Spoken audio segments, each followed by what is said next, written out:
La CEDEAO va mourir en 2025 et l'OTAN va se fragmenter en 2025. Telles sont les prédilections selon les lectures de beaucoup d'analystes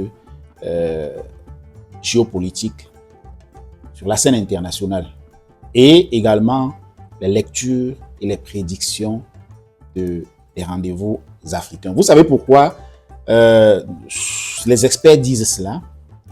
On va commencer par le cas de l'OTAN. Les pays de l'OTAN ont longtemps bénéficié. Je ne suis pas un expert en géopolitique, je ne suis pas un expert également dans ce genre de lecture, mais avec le peu dont j'ai pu me documenter, je vais essayer de vous donner de façon très courante, très décortiquée, d'art, comme on dit chez nous, les raisons pour lesquelles la CEDEAO va mourir en 2025 et l'OTAN va se fragmenter en 2025, fragmenter ou diviser. L'OTAN va se fragmenter ou se diviser. Vous avez déjà vu avec l'arrivée de Donald Trump et les Occidentaux ont compris longtemps avant, quand Donald Trump annonçait déjà son retour, ils ont compris que les choses n'allaient plus être comme avant. Plus rien n'allait être comme avant. Donc, Emmanuel Macron a d'ailleurs attiré l'attention des présidents africains et tout récemment, ça fait 2 jours, ça fait 2 jours, Macron a convoqué d'urgence une réunion européenne et une réunion qui, en fait, ne regroupe pas tous les pays de l'OTAN, qui a même d'ailleurs fait des mécontents parce que tous les pays de l'OTAN n'ont pas été convoqués et ceux qui n'ont pas été convoqués à cette réunion, à ce sommet, on va appeler ça comme ça, entre les États, on parle de sommet. Ceux qui n'ont pas été conviés à ce sommet se sont sentis frustrés. Et pourquoi est-ce que certains ont été conviés au sommet et d'autres ne l'ont pas tout simplement été? Quand on analyse les pays qui ont été conviés au sommet, on se rend compte que c'est les pays les plus fortement militarisés de la zone Europe. Donc, les pays qui ont des armées un peu puissantes. Emmanuel Macron a rapidement très vite fait, de convoquer un sommet urgent concernant ces pays-là. Et il a réussi. Ça, c'est une prouesse qu'on peut mettre à l'actif du président Emmanuel Macron. Applaudissez pour lui. Applaudissez pour Emmanuel Macron, parce que ce tour, c'est pas quelque chose de très catholique, mais faut avouer le mérite qu'il a d'avoir réussi à convier ce sommet et de façon très, très rapide. C'est pourquoi le sommet, ils sont en train de vouloir réformer et de voir comment réagir face à la nouvelle situation, face au nouveau visage de l'Amérique, des États-Unis. Parce que vous savez, Donald Trump est arrivé et c'est un président qui n'aime pas la guerre, de prime abord. Pour lui, ou alors c'est un président qui ne prend pas la guerre comme un principe. Beaucoup de présidents, quand ils arrivent, surtout dans les puissances, États-Unis et autres pays, se disent que la première méthode doit être la force. Et quand ils arrivent, ils se disent, si on a 5 ans, en 5 ans, on doit pouvoir réagir rapidement. Et ils utilisent la force. Donald Trump, lui, c'est d'abord un businessman. C'est quelqu'un qui a une méthodologie différente en géopolitique. Ses stratégies sont différentes. Par exemple, pour ce mandat en cours, il utilise les pressions économiques. Et dès qu'il est arrivé le premier jour, vous avez vu, il a commencé à stopper tout ce qui était aide financière ou aide, je ne sais pas quoi, dans n'importe quel pays que ce soit. Beaucoup de personnes pensent qu'il fait ça parce qu'il veut juste faire.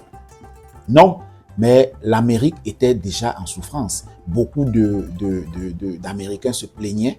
Une bonne partie des Américains se plaignaient. Des Américains souches se plaignaient déjà du niveau de vie qui devenait un peu compliqué, du chômage qui était grandissant, du panier, comme dit souvent en Afrique, le panier de la ménagère qui n'était plus très, très accessible. Beaucoup de choses. Le logement était devenu chose très, très compliquée aux États-Unis. Et pour cela, il devait falloir que les États-Unis se referment un peu et se concentrent sur eux-mêmes. Donc, Donald Trump, en tant qu'économiste, en tant que businessman, a compris qu'il fallait penser à l'Amérique d'abord. Make America great again. Donc, America First, c'est ce qui faisait le slogan de l'Amérique. Et Donald Trump, il a remporté la tête très haute. Et dès le jour de son investiture même, a décidé de montrer le visage qu'il aura. Plus de guerre. Plus de guerre. Or, ça ne colle pas avec les principes de l'OTAN. L'OTAN veut la guerre. Je vous explique maintenant, et c'est avec cette explication qu'on va faire la transition entre l'OTAN qui va se fragmenter en 2025, parce que les États-Unis vont sortir de l'OTAN, ou alors du moins vont arrêter tout support ou bien toute obligation envers l'OTAN, ce qui va faire que automatiquement l'OTAN va se fragmenter. Donc, la transition entre l'OTAN maintenant et la CEDEAO ou alors les autres communautés sous-régionales africaines, l'Union africaine et autres et tout. Vous savez, au Sahel, on a chassé la France. Écoutez très bien ce que je vais vous expliquer. Au Sahel, on a chassé la France. La France n'a plus ses bases militaires en Afrique pour pouvoir mieux insérer ses tentacules afin de mieux piller les richesses des pays africains environnant de ses bases militaires. On a chassé. Du coup, la France ne peut plus rien. Donc, il a fallu que la France cherche un moyen pour trouver comment réussir à continuer, ne serait-ce qu'à prendre une partie. Ne serait-ce qu'à prendre une partie. Je ne dis pas que ce que je suis en train de vous expliquer est la vérité, mais la vérité se trouve souvent dans des analyses mûrement pensées, mûrement réfléchies, comme celle dont je suis en train de vous envoyer. Et à chacun de vous de se faire sa vérité, de prendre ce que nous faisons parce que nous éclairons un peu les lanternes, nous trouvons dans l'obscurité, nous mettons un peu de lumière et avec cette lumière, chacun de vous voit ce qu'il peut voir, puis il l'écrit en commentaire, puis il l'analyse et voilà, le tout est joué. Donc, maintenant, vous allez remarquer que depuis que l'AES est autonome et que la France n'est plus en Afrique parce qu'on a botté la France hors du Burkina Faso, du Mali, du Niger. Et après quelques temps, ça a suivi avec le Tchad et la Côte d'Ivoire. Donc la France voit ses bases militaires en Afrique toutes finies, chassées, mises hors, bottées. Il manque peut-être que le Gabon. Et le Gabon, ça va suivre certainement dans les prochains mois. Donc la France doit faire comment? La France a réagi. Et si vous n'êtes pas subtil, vous n'allez pas comprendre comment est-ce que la France réagit. Vous allez voir, j'ai parlé du sommet brièvement convoqué très rapidement et la France fait ça pour attiser les Européens à maintenir la guerre malgré que les Américains soient sortis et ne veulent plus faire la guerre. Vous allez voir la France se attiser, financer, va mobiliser pour que les gens, les puissants d'Europe continuent à financer la guerre. Pourquoi? Ibrahim Traoré a dit dans l'une de ses vidéos, et nous l'avons diffusé ici dans notre chaîne il y a 2 jours, où Ibrahim Traoré dit que sur les territoires burkinabés, on retrouve les armes que les pays européens ont envoyées pour le combat en Ukraine. Mais ces armes-là, une partie se retrouve sur le sol burkinabé. Probablement malien et bref, sur le Sahel, sur les champs de tir et sahéliens. J'espère qu'à partir de là, vous comprenez déjà un peu le truc.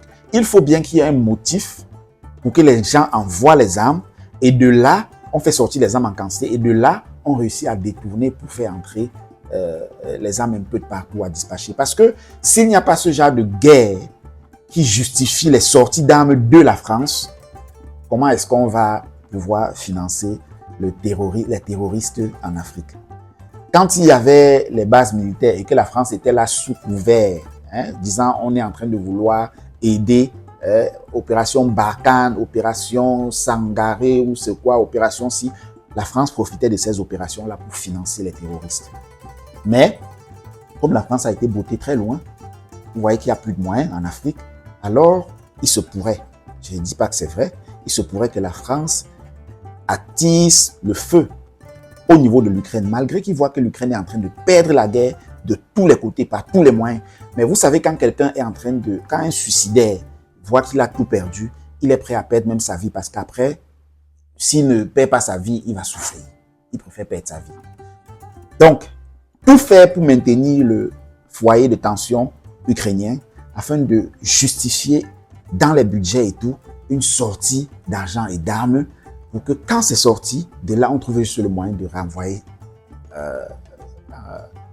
en Afrique. Donc, l'Ukraine devient le milieu de terrain, dispatcher. L'Ukraine devient le dispatcher, le milieu de terrain. J'espère que vous écoutez et vous avez très bien vu. Donc, du coup, si la CEDEAO ne fait pas quelque chose de fort, de lourd, de dur, afin de faire valoir un sursaut d'orgueil, pour que l'Afrique en général se rende compte, je dis bien l'Afrique en général, se rende compte que la CEDEAO a compris le jeu et décide de ne pas laisser ce jeu-là se jouer sur le sol africain. Si la CEDEAO ne fait pas ce geste fort, j'en connais des pays qui vont sortir de la CEDEAO très peu. Je vais citer le Sénégal. Je vais m'arrêter là.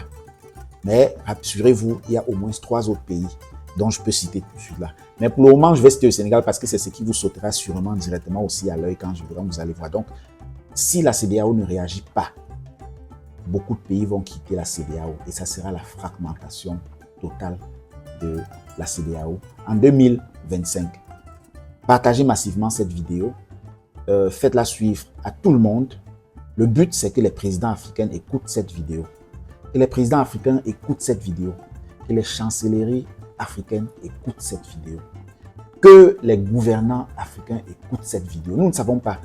Peut-être de ma modeste voix, peut-être de la modeste voix des rendez-vous africains, on peut éveiller un certain nombre de gouvernants et attirer l'attention sur certains faits qui peut-être sont encore en train d'être inaperçus par ces gens-là. Donc, ne simplifions jamais. On dit qu'on ne connaît pas le caillou qui tue l'oiseau. Quand vous voulez tuer un oiseau qui est bien placé devant vous, dès que vous vous courbez, quand vous voyez un caillou, ne vous relevez pas. Si vous vous relevez, l'oiseau va fuir. Ramassez le caillou et du coup, engagez-le. En 2025, la CEDEAO risque de disparaître. Également en 2025, l'OTAN risque de se fragmenter. Abimte.